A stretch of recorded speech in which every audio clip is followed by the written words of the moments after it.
Hello दोस्तों, स्वागत है आपके अपने चैनल पाठशाला बाई कैरियर क्राफ्टर पे। तो आज का वीडियो में हम लोग देखेंगे क्लास 10th का जो फिजिक्स सेक्शन से एक आपको 6 नंबर का एक क्वेश्चन पूछी जाती है। ये 6 नंबर का आपसे एक क्वेश्चन पूछी जाती है जो अवतल दर्पण में, ज्यादातर अवतल दर्पण में ही पूछी जाती है।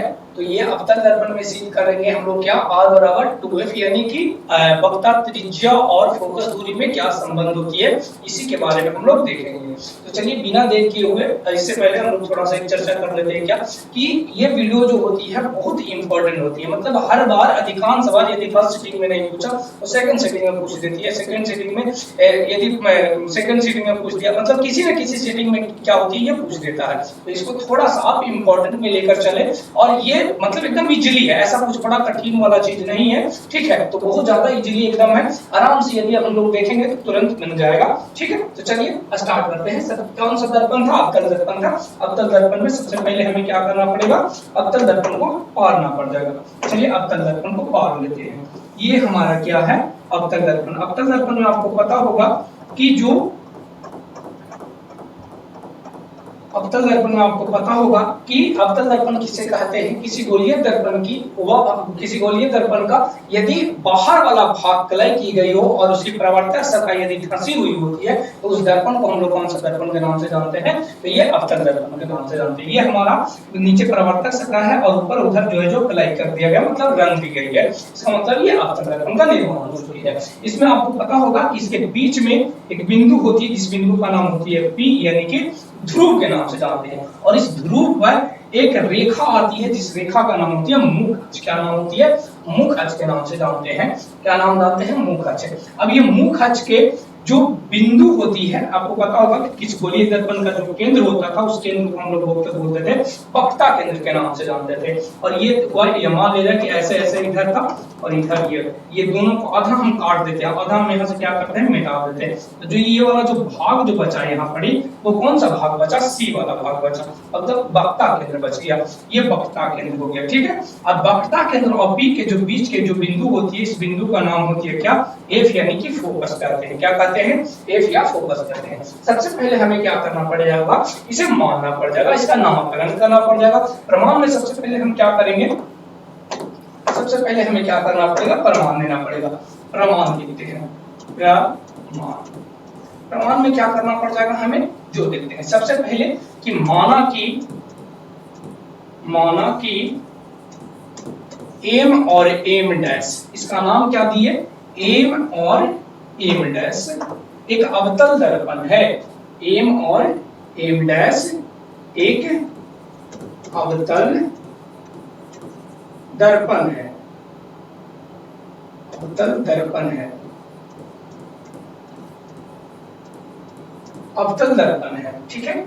इसके मुख अक्ष के समानांतर इसमें एक किरण आती है, मुख अक्ष के समानांतर। मुख अक्ष के समानांतर आने वाली किरण कहां से होकर जाती है? फोकस से होकर जाती है, ये आपको पता होगा। कोई भी किरण यदि मुख अक्ष के समानांतर जाती है वो कहां से होकर निकलेगा? फोकस से होकर निकलेगा, ठीक है। तो ये मान लिए कि माना कि एक M1 और M और M' एक प्रकार का क्या है, अवतल दर्पण है। फिर क्या करना है हमें, अब आगे क्या करना, माने कि एक जो ये भी एक प्रकार का किरण आती है जो किसके समानांतर जाती है? मुख अक्ष के समानांतर। आगे लिखेंगे कि इसके मुख अक्ष के समानांतर, मुख अक्ष के समानांतर, मुख अक्ष के समानांतर AB एक किरण आती है, किरण आती है जो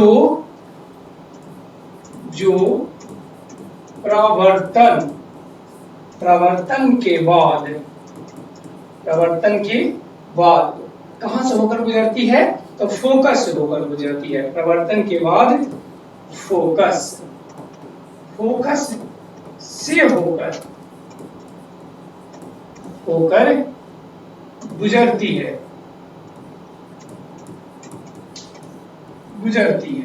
चलिए ठीक है। सबसे पहले हमने माना क्या कि माना कि हमारे पास एम और एम डैश एक प्रकार का क्या है, अवतल दर्पण है। अवतल दर्पण के जो मुख अक्ष होती है या प्रधान अक्ष होती है उसके समानांतर क्या जा रही है, एक किरण आ रही है, उस किरण का नाम था एबी नाम था। क्या नाम था? एबी था, जो कहां से होकर गुजर रही थी, मुख अक्ष के फोकस होकर चली जा रही थी। चलिए कोई बात नहीं, अब इसके आगे का प्रोसेस देखते हैं।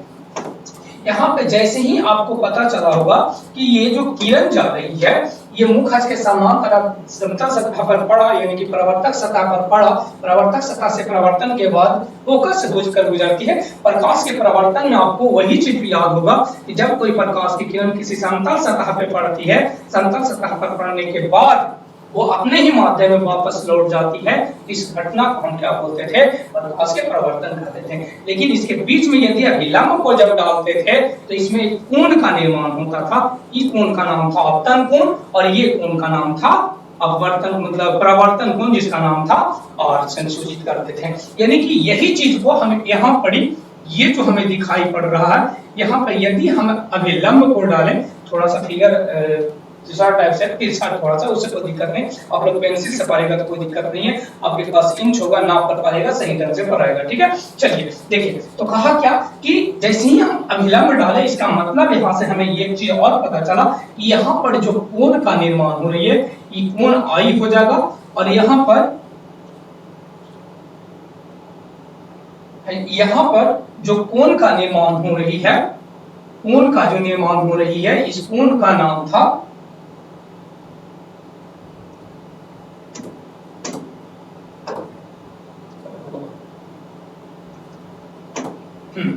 यहाँ पर जो ये कोण का जो निर्माण हो रहा था आई था, और यहाँ पर जो कोण का निर्माण हो रहा था वो क्या था? आर था। यहाँ तक सभी को कोई दिक्कत नहीं हो, क्योंकि ये अपतन कोण अपरावर्तन कोण होती है। अब देखो यहाँ से चलना पड़ता हमें कहाँ पे? प्रकाश के परावर्तन के नियम से। कहाँ से चलना पड़ेगा? प्रकाश के परावर्तन के नियम से। चलिए देखिए, यहाँ से चलते हैं प्रकाश के परावर्तन के नियम से। प्रकाश के परावर्तन के नियम से, प्रकाश के परावर्तन के नियम में आपको पता होगा कि जो ये कोण आई और कोण बराबर कोण आर होता है, आपको पता है। चलिए ठीक है सर जी, ये यहाँ पे कोण एक बन रहे ए बी सी और बी सी एफ, ये दोनों के दोनों आपस में बराबर हो जाएगा। क्यों बराबर होगा सर जी? कोण आई के मान कोण आर के मान आपस में क्या था? बराबर था। इसीलिए कोण ए बी सी और कोण सी बी एफ, ये दोनों के आपस में क्या हो जाएगा? बराबर हो जाएगा। तो लिखेंगे यहां से, क्या लिखेंगे कि ए बी सी, कोण ए बी सी बराबर कोण सी बी एफ है। ये दोनों आपस में क्या हो जाएगा? बराबर हो जाएगा। इसे हम क्या मान लिए? पहला समीकरण मान लिए। क्या मान लिए? पहला समीकरण मान लिए। अब एक चीज और याद होगा आपको। क्या याद होगा सर जी? आपको याद होगा कि कोई दो समानांतर रेखा होती है और उसको यदि कोई तिर्यक रेखा काटता है तो इसके जो चारों के चारों जो कोण जो होता है आपस में क्या, ये एकांतर कोण जो होती है वो क्या होता है? आपस में बराबर होती है। यदि ये कोण बराबर है तो ये कोण बराबर हो जाएगा, ये कोण बराबर हो जाएगा। यदि ये कोण बराबर है तो ये कोण बराबर हो जाएगा। ये कोण है 30 डिग्री तो ये भी 30 डिग्री हो जाएगा। मतलब ये आपस में क्या होती है? बराबर होती है। कोई भी समानांतर रेखा होती है और यदि कोई उसे तिर्यक रेखा काटे तो समझ जाइएगा कि उसका एकांतर कोण क्या हो जाती है? बराबर हो जाती है। एकांतर कोण से ये चीज को बारे में हम जानते हैं, ठीक है। तो यहाँ पे आपको देखो ये वाला रेखा, ये वाला रेखा और ये वाला रेखा, दो गो है जो समानांतर रेखा दिखाई पड़ रही है और इसको काटने वाला रेखा दिखाई पड़ रही है। देखो यहाँ पे बी आई एफ जो वाला जो रेखा आ रही है ये काट रही है। इसका मतलब ये जो और है, ये जो और है तो ये जो आई है ऊपर वाला, तो एकांतर कोण से ये वाला जो मान आई हो सकता है। जी सर, हो सकता है, कोई दिक्कत नहीं। अभी तो हमने बताया कि इसके चारों तरफ वाला जो कोण है ये इसका कोण और ये इसका कोण क्या हो जाएगा? आपस में बराबर होगा। जितना मान ऊपर वाला है तो उतना ही मान इसका ऊपर रहेगा, जितना मान इसका नीचे वाला है उतना ही मान इसका उतना ही मान इसका ये वाला हो जाएगा। इसका मतलब ये आपस में बराबर हो सकता है। किसके द्वारा? तो एकांतर कोण से। किसके द्वारा? तो एकांतर कोण से ये बराबर हो सकती है। चलिए देखते हैं, फिर चलते हैं। तो कहां से? ए बी सी, फिर वही वाला ए बी सी बराबर, अब किसको बराबर करना है, बी सी एफ हो जाएगा, B C F, B C F होगा। अब पिछला बार बी में कौन बना रहा था, अब कहां पे बना रही है, सी में बना रहा है ना, कोई दिक्कत नहीं। किसके द्वारा, ये दूसरा समीकरण माने, लेकिन किसके द्वारा, एकांतर कोण से, एकांतर कोण से, एकांतर कोण से। कोई दिक्कत, ऊपर प्रकाश के प्रवर्तन के नियम से गए थे और अबर वाला में क्या गई है, एकांतर कोण से गए। ठीक है, अब क्या करेंगे, समीकरण समीकरण समीकरण 1 एवं 2 को हल करने पर जैसे समीकरण 1 और समीकरण 2 को हल करते हैं तो हमें प्राप्त होगा। तब तक इसको थोड़ा सा छोटा बनाते हैं, देखो छोटा, थोड़ा सा इसे छोटा करेंगे, आपको सुविधा होगा देखने में, एक पेज में रहेगा तो थोड़ा सा आपको अच्छा से दिखाई पड़ जाएगा। चलिए चलिए, इतना काफी है, ज्यादा ऊपर हो गया। चलिए, आपको हमको लगता है कि दिखाई पड़ रहा होगा, कोई दिक्कत नहीं है, चलो इतना पर ले चलते हैं। ठीक है, चलो आगे देखते हैं।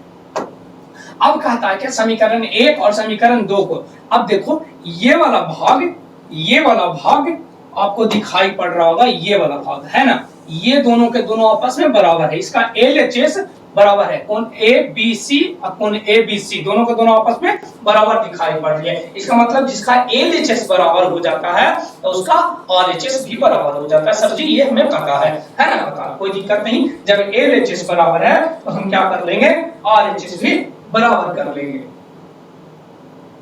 LHS बराबर है तो RHS भी बराबर करेंगे। इसका मतलब ये बराबर थे ये, तो इसको लिखेंगे कोण CBF बराबर कोण VCF लिख देंगे, कोई दिक्कत नहीं यहां तक सर जी, कोई दिक्कत नहीं है। अब हमें एक चीज और ये फिगर में दिखाई पड़ रही है, क्या फिगर में दिखाई पड़ रही है, अच्छा फिगर थोड़ा सा बड़ा कर लें, देखो फिगर को थोड़ा सा बड़ा कर लेते हैं।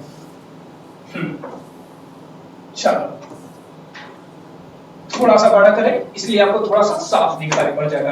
देखिए, अब जब जैसे ही हम इसे देखें कि ये वाला कोण जो आपको C दिखाई पड़ रही है और ये वाला कोण जो B दिखाई पड़ रही है, इसका मतलब ये जो त्रिभुज BCF है, इसमें दो वो जो कोण है आपस में बराबर हो जाती है। इसका मतलब क्या हुआ कि यहाँ पर जो ये जो त्रिभुज जो बन रही है सर जी, कौन सा त्रिभुज बन रहा है, तो समद्विबाहु त्रिभुज बन रहा है सर जी। समद्विबाहु त्रिभुज के प्रॉपर्टीज क्या होता है सर जी, कि इसके यदि कोई त्रिभुज के दो कोण आपस में बराबर हो, सर बराबर कहां से, अभी तो बताया कि जब 30 था परिवर्तन के नियम से, जब 30 था तो और भी थी, जब आई 30 होता था मान लिया था कि और भी 30 है, ठीक है सर जी कोई दिक्कत नहीं। अब एकांतर कोण से पता चल गया कि आई जो था मतलब यहाँ पे 30 था तो वही को एकांतर कोण से 30 हो गया था, इसका मतलब ये 30 है और बराबर भी 30 है और बराबर भी 30, ये मान रहे हैं, इस चीज को हम बताने के लिए समझाने के लिए, ठीक है कि ये 30 था ये भी 30 था, इसका मतलब कि ये आई वाला यहाँ पे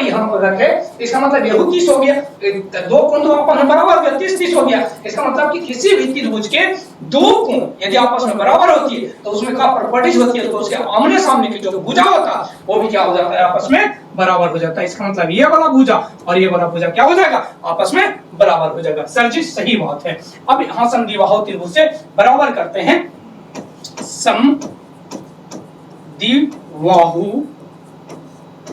त्रिभुज से, समद्विबाहु त्रिभुज से क्या हमें प्राप्त हुआ कि इसकी CB बराबर मतलब लिखा सकते हो CF बराबर BF बराबर हो जाएगा समद्विबाहु त्रिभुज से CF बराबर, कलर चेंज कर लेते हैं आपको सुविधा होगा,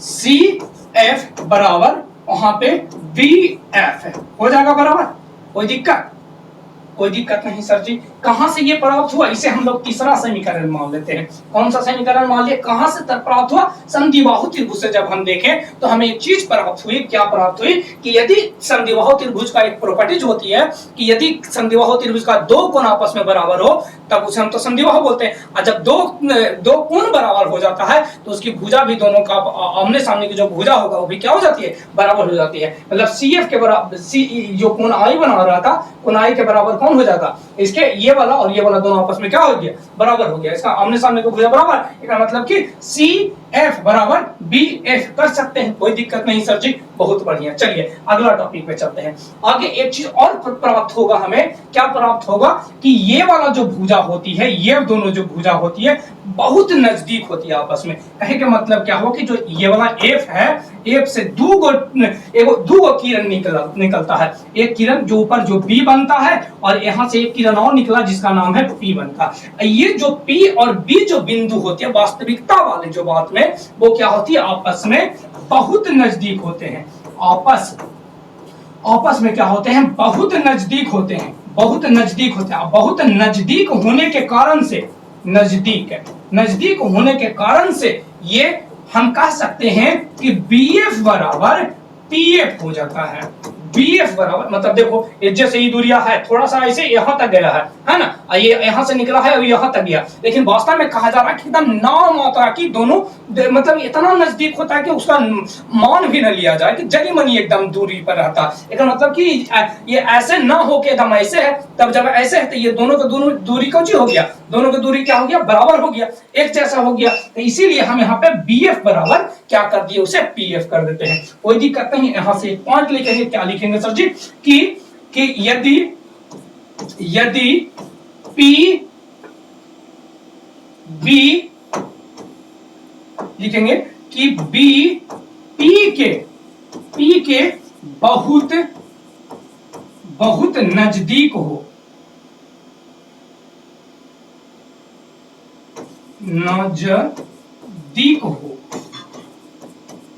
चलिए नजदीक हो, तो हमें प्राप्त हुआ क्या कि जो आपका PF है किसके बराबर हो जाता है, PF जो होती है वो किसके होता है, BF के बराबर हो जाता है। किसके बराबर हो जाता है, PF जो है वो किसके बराबर हो जाता है, PF के। किसका समीकरण कितना आया, 4 आती है। समीकरण कौन सा आया, 4 आ गया।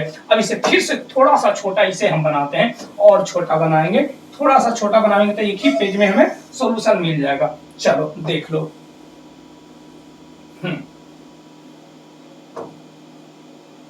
चलिए ठीक है, जैसे ही हमें यहाँ पे हमें प्राप्त हो गई क्या, 2 समीकरण, समीकरण 3 और समीकरण 4। अब इस समीकरण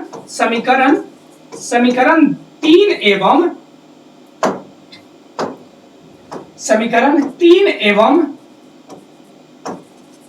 समीकरण 4 को हल करते हैं। हल करने पर जैसी समीकरण 4 और समीकरण 3 और 4 को हल करते हैं तो एक चीज और आपको दिखाई पड़ रहा होगा, BF और BF आपस में क्या दिखाई पड़ रही है, बराबर दिखाई पड़ रही है। सर जी कोई दिक्कत है, BF और BF क्या दिखाई पड़ रहा है, बराबर दिखाई पड़ रही है। जब BF और BF यदि बराबर दिखाई पड़ रही है, इसका RHS क्या हो रही है, बराबर हो रहा है, मतलब एक जैसा है, तो इसका LHS भी बराबर कर सकते हैं। जी सर जी कोई दिक्कत नहीं है। इसका मतलब CF बराबर PF लिख सकते हैं। क्या कौन सी समीकरण को ला सकते हैं, ये समीकरण 5 को ला सकते हैं, समीकरण 5 को ला सकते हैं। ठीक है, इसको हटाते हैं और ये साइड में आपको ले चलते हैं। देखो अब छोटा नहीं करेंगे, ये बहुत काफी है।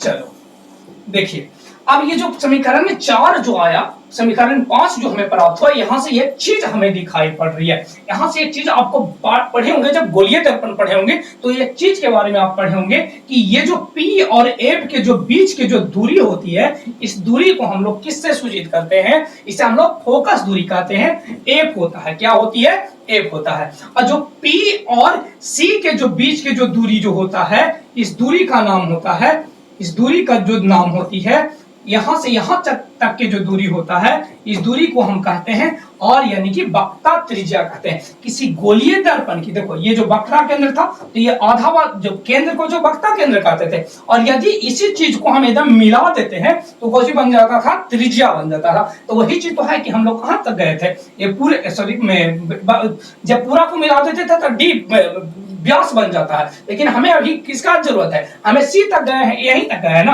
तो ये किसका दूरी, कितना दूरी हो गया, आर वाले दूरी हो गया। बस इसी चीज को हमें थोड़ा सा देखना है। बस क्या देखना है, अब देखो, अब ये वाला जो दूरी है, इतना जो दूरी आपको दिखाई पड़ी, यहीं पे करते हैं। ये जो दूरी है, बड़का दूरी जिसका नाम है पी और सी, अब बीच में जो दूरी है जिसका नाम है एक रास्ता, एक जगह है, मान लीजिएगा। तो याद रखिए, मान लीजिए कि पी जो है वो 10 है, पी और सी जो है आपस में कितना दूरी है, 10 है। अब देखो, ये दोनों को यदि हम डिवाइड करना चाहे तो आधा आधा, ये 5 हो जाएगा, ये 5 हो जाएगा, ये 5 है, ये 5 हो जाएगा, हो सकता है, जिसे हो सकता है। और यदि हम यही दोनों के कहें कि 5 और 5 को जोड़कर ये 10 आता है तो कोई दिक्कत हो जाएगा, कोई भी दिक्कत नहीं होगा सर। बस वही चीज को यहाँ पे प्रयोग करेंगे। क्या प्रयोग करेंगे, लिखेंगे क्या कि पीसी है पूरा दूरी, पीसी 10 था, अभी तो पता है कि 10 को हम तोड़कर 5 और 5 कर दिए। बस वही चीज है कि पी और सी बराबर C F plus Cauchy P F कर सकते हैं, कोई दिक्कत नहीं है सर जी, एकदम जरूरी कर सकते हैं। जो पीसी है वो किसके बराबर है, सी एफ है, ये वाला दूरी, ये दोनों को जोड़ दिया और ये वाला दोनों को जोड़ देते हैं, तो जो हमारा पूरा का पूरा दूरी प्राप्त हो जाती है सर जी, हो जाती है, समझ में आ गया। चलिए देखिए, इसको मिटाते हैं। अब यहां लिखते हैं साफ से,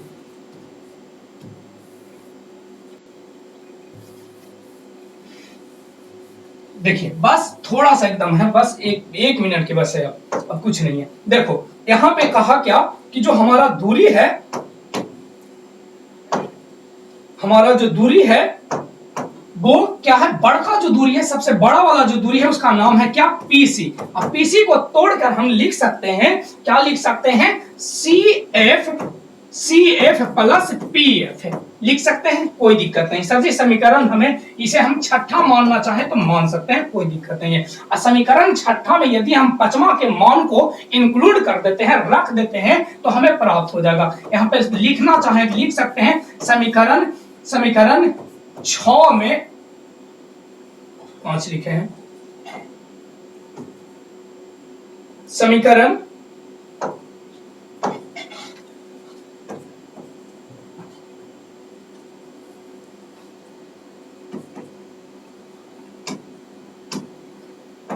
समीकरण 6 में किसको मान रखते हैं, 6 में 5 का मान रखने पर रख दिए सर जी, कोई दिक्कत नहीं, रखते हैं। जैसे ही रखेंगे तो हमें पता चल गया किसी भी की, चाहे तो आप पीएफ बराबर सीएफ रख दें और चाहे तो सीएफ बराबर पीएफ रख दें, दोनों में से कोई भी मान रखेगा, कोई दिक्कत नहीं है, आराम से बन जाएगा। ठीक है, तो यहाँ पे हम मान के रख देते हैं पीएफ बराबर, ठीक है, सीएफ बराबर रखते हैं पीएफ, यानी कि यहाँ पे रखते हैं पीसी, या तो सी ये था पीसी बराबर सीएफ के जगह रख दिया क्या, पीएफ का, सीएफ बराबर पीएफ तो हमारा 55 समीकरण में प्राप्त होकर चला आया था, तो यहाँ पर रख देते हैं क्या, सीएफ के जगह पीएफ रख देते हैं, पीएफ। अब पहले से एक पीएफ था पीएफ, चलिए पीएफ था पहले से सब्जी, कोई दिक्कत नहीं है। अब देखो यहाँ पर पीसी बराबर क्या हो गया, 2pf हो गया सर जी, कोई दिक्कत नहीं है। अभी हमने कहा क्या कि पीसी के मान जो होती है सर जी, और होता है, क्या होता है, पीसी के जो मान होता है वो क्या होता है, और होता है। अभी यहां तक हमें पता है, जिसे पता त्रिज्या कहते हैं सर जी, कोई दिक्कत नहीं है। और जो फोकस और पी के जो ध्रुव के जो बीच की दूरी होती है उसे हम फोकस दूरी कहते हैं, जिसे हम लोग एफ द्वारा सूचित करते हैं सर जी, कोई दिक्कत नहीं है। यानी कि पीएफ की बात कर रहा है, यानी पीसी बराबर हम डायरेक्टली लिख सकते हैं, और 2 गुने क्या, पीएफ के मान कितना था, एफ था, क्या था, एफ था। ठीक है सर जी, कोई दिक्कत नहीं है। यानी आर बराबर 2f, यही हमें क्या करना था, सिद्ध करना। कभी कभी तुमसे कह देगा कि आर बराबर 2f ना दिखाओ, हमें आर बराबर 2f ना दिखाओ, तुम्हें कह देगा कि f बराबर r/2 दिखा दो, तब दूसरा हो जाएगा। इधर गुणा में 2 था तो इधर आएगा तो क्या में हो जाएगा, भागा में हो जाएगा। बस एक स्टेप और करना रहेगा, जब इस तरह से तुम्हें देगा कि f बराबर r/2 दिखावे। ठीक है, तो ये हमारा क्या था कि ये प्रूव कर देते हैं, ये हमारा सिद्ध होकर तैयार हुआ। यही चीज की जरूरत था हमें कि r बराबर 2f को सिद्ध करें, r बराबर 2f हमें क्या हो गई, प्राप्त हो गया। देखो समझाते हुए यदि आए हैं, इसके कारण से हो सके कि ये 10 मिनट से पार कर जाए। लेकिन यदि आप सही ढंग से देखते हो तो आपको कुछ ऐसा कुछ ज्यादा है नहीं, जहां पे लिख रहे हैं वहां पे आप बढ़ा सकते हैं, वो दिक्कत में बढ़ा के थोड़ा सा देख लेगा का। तो चलिए, ये आपको, हमें आशा करते हैं कि वीडियो आपको अच्छा लगेगा। तो फिर मिलते हैं इसी तरह से एक नए वीडियो के साथ, तब तक के लिए जय। एक कमेंट करके आप बताएं, ठीक है, कि किस चीज पे आपको वीडियो चाहिए, ज्यादातर आप किस चीज पर वीडियो चाहे स्पेशल, तो हम उस चीज को बनाकर आपको आपके सामने अपलोड करके दिखाएंगे, ठीक है। तो चलिए फिर मिलते हैं नेक्स्ट वीडियो में, तब तक के लिए जय हिंद, थैंक्स फॉर वॉचिंग।